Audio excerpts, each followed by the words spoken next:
reservation. On reservations and the OBC creamy layer, what were the recommendations of the Mandal Commission? What is the criteria for exclusion of creamy layer of the other backward classes? And what can be done for more equitable distribution? This is also again these two topics on disability reservation and the reservation on the basis of OBC, other backward classes. These two have been in use. So the major idea of this particular issue, under which GS paper you can subsume this? GS paper 2, polity and governance. Under polity and governance, these two important issues can be integrated. So within this, before understanding this, reservations, or you can also call these reservations as affirmative actions. Affirmative actions. So do you think, is it necessary for India to continue this existing system of reservations? We have already transformed ourselves. It has been more than 75 years of independence. Do you think, is there any necessity or prevalence of the reservation systems? Do we need to carry forward this reformative or these kind of affirmative actions or reservation systems in the coming futures? Or can we withhold this and carry forward as a nation? What are your views on this? Reservations kavala? Kavala? Ippadi kavala? Kavala? In preamble, when you talk about preamble, there is various terms. Equality, equal opportunity. All these terms are used in our preamble. We use them in our fundamental rights. There are various articles. For example, if you talk about Article 14, what does it say? Article 14 talks about equality before law and equal protection of law. Equality before law and equal protection of law. These two terms are used. Equality before law means everyone, irrespective of any other criteria, should be treated equal before the law. President aina, Prime Minister aina, meeraina, nenaina, evaraina, law mundu equal. Similarly, why this term equal protection of law was also mentioned as an attached phrase for Article 14. Equal protection of law. Equality before law అని చెప్పి వదిలేవచ్చు. Article 14. When the Constitution forefathers has drafted our Constitution, they might have only mentioned equality before law. But దాని వెనకాల ఒక added phrase, equal protection of law అని ఎందుకు పెట్టారు? What has necessitated the constitutional forefathers to add a phrase called equal protection of law in Article 14? When you are talking about equality, every person, irrespective of your race, caste, class, gender, sex, place of birth, anything, everything should be treated equally. Despite providing that equality, they have added a concept called as equal protection of law, which was borrowed from the American Constitution. From United States of India, we have borrowed this concept called as equal protection of law. Equal protection of law means, which says that all equals should be treated alike, all unequals should be treated differently. They cannot be treated equally.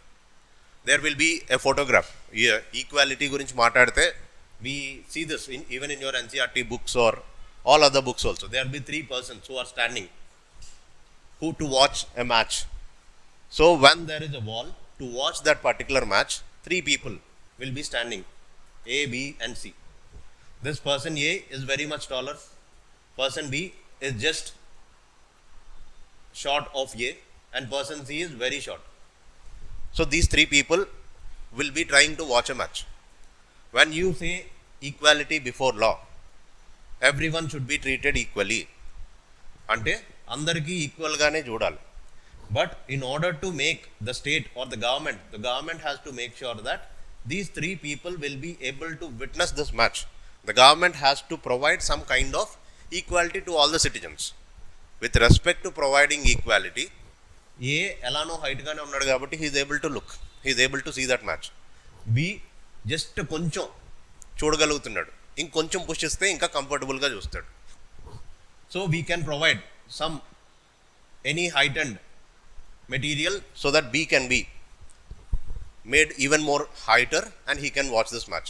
Whereas when it comes to C, he is very much within the lower stratus. He cannot even witness the match. What is happening beyond that wall also he is not able to see. He has to be provided with even more heightened material so that he will also reach to this particular height. So equality can be ensured. All three persons can be put at the same footings and everyone can witness the match. This is the example which was the diagram which is often used when you talk about the concept of equality. So this is what is equality. But when you say equal protection of law, equals should not be treated, unequal should not be treated equally. Antno three people, different heights, different social backgrounds, different educational backgrounds.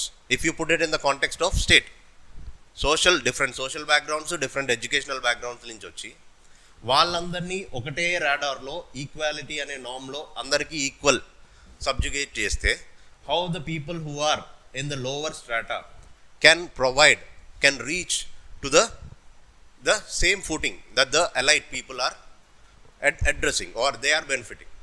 For that to ensure, we can provide some sort of affirmative actions. Affirmative action in the sense, some kind of positive discrimination can be provided for certain segments of the society who are socially and educationally backward. ఎవరైతే socially educationally backward segments of the society ఉన్నారో వాళ్ళకి కొంచెం upliftment ఇస్తే, వాళ్ళకి కొంచెం support ఇస్తే, they can also be treated equally in all the areas of the government within the country. So అలాంటి ఒక అప్లిఫ్ట్మెంట్ అనేది equal protection of law.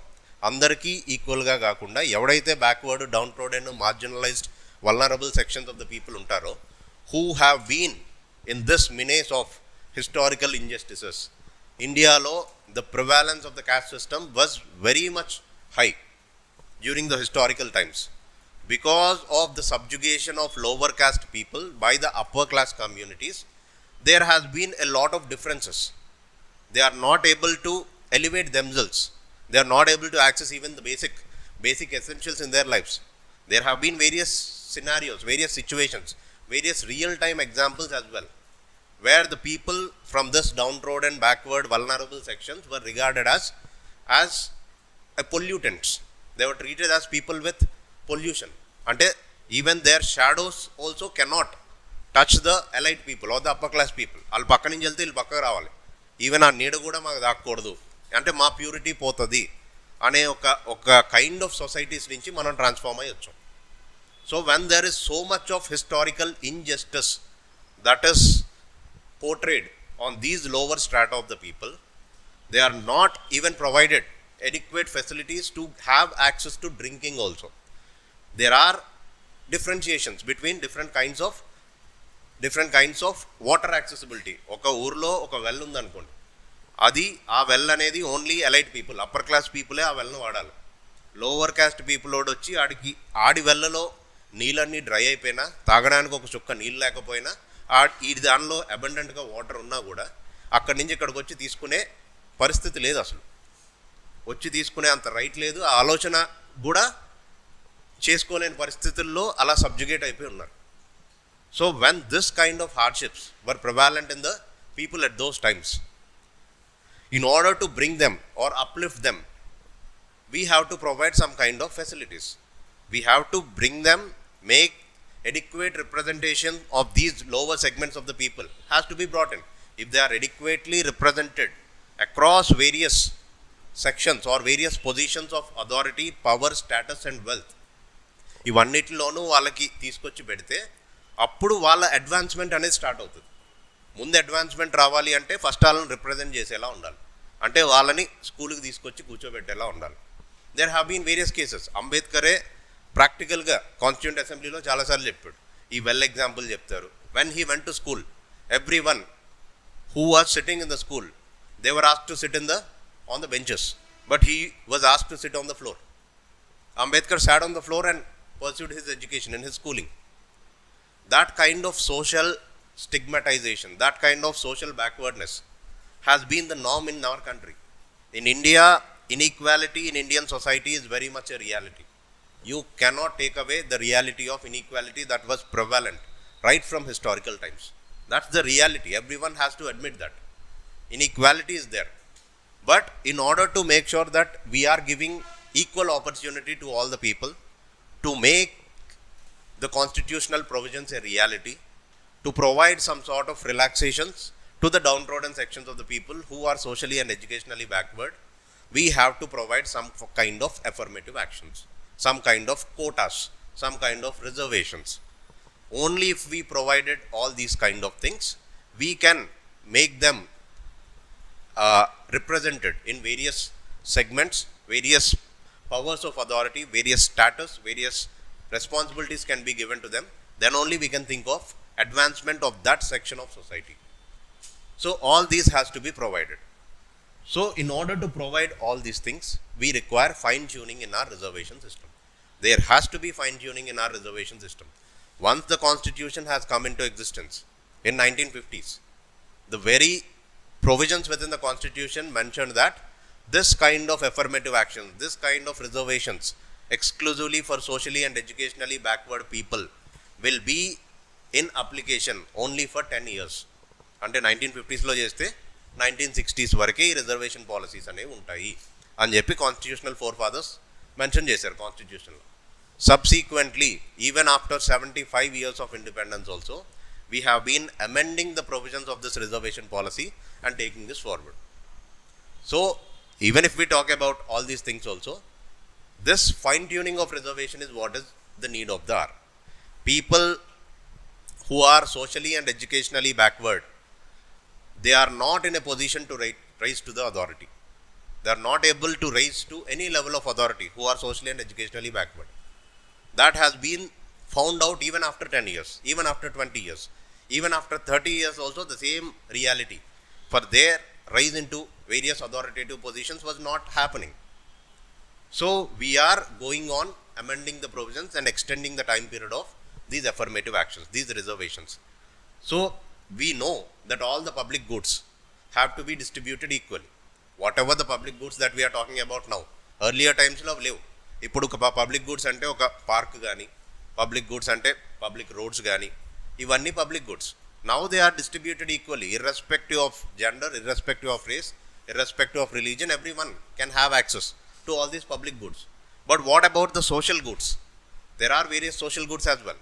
Social goods in the sense, the kind of status, the kind of power, the kind of wealth that this section of people who are enjoying, that also has to be provided to these socially and educationally backward people as well.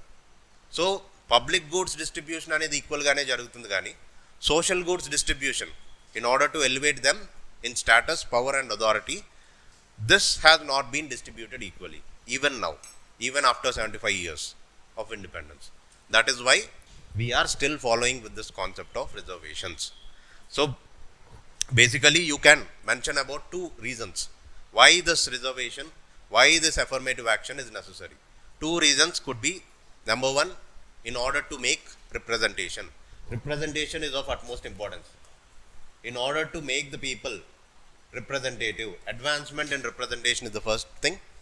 If adequate representation of these segments is, if these sections of socially and educationally backward people are adequately represented, if representation is there, then only we can talk about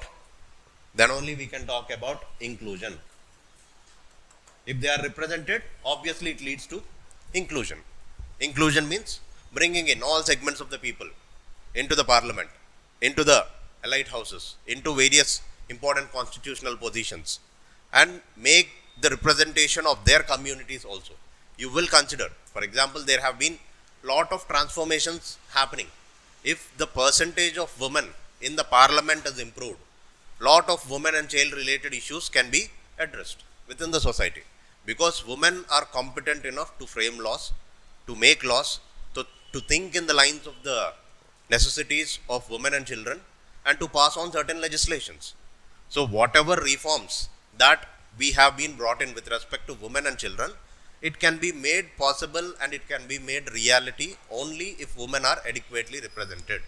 Then only you can ensure inclusion within your country, inclusion within your society. Inclusion cannot be brought in only by certain decisions taken by certain segments of the people from the upper class. Inclusion means అన్ని segments, అన్ని categories, అన్ని religions నుంచి, అన్ని sub caste నుంచి అందరూ ఈక్వల్గా represent అయ్యి వాళ్ళ కన్సర్న్స్ అన్నీ చెప్తేనే we can ensure this inclusive society. So the whole and soul idea here is fine tuning of reservation policy is needed. We need to fine tune reservation policy. Fine tuning in the sense any kind of abnormalities that are existing now. Only because of those loopholes, those abnormalities, a person like Pooja Kedkar could fake some kind of provisions which are there in the reservation policy and take certain advantages. So fine tuning of reservation policy is the need of the hour. But good governance is a way ahead. If there is good governance, if there is certain governance mechanisms which are directly inclusive in nature and catering the needs of all the segments of this society, we can ensure that all these kinds of fine tunings will find or will come into reality. So that is the major crux of this reservation, the basic story, because of the kind of transformation that India as a nation has. This reservation is still in existence. We need this.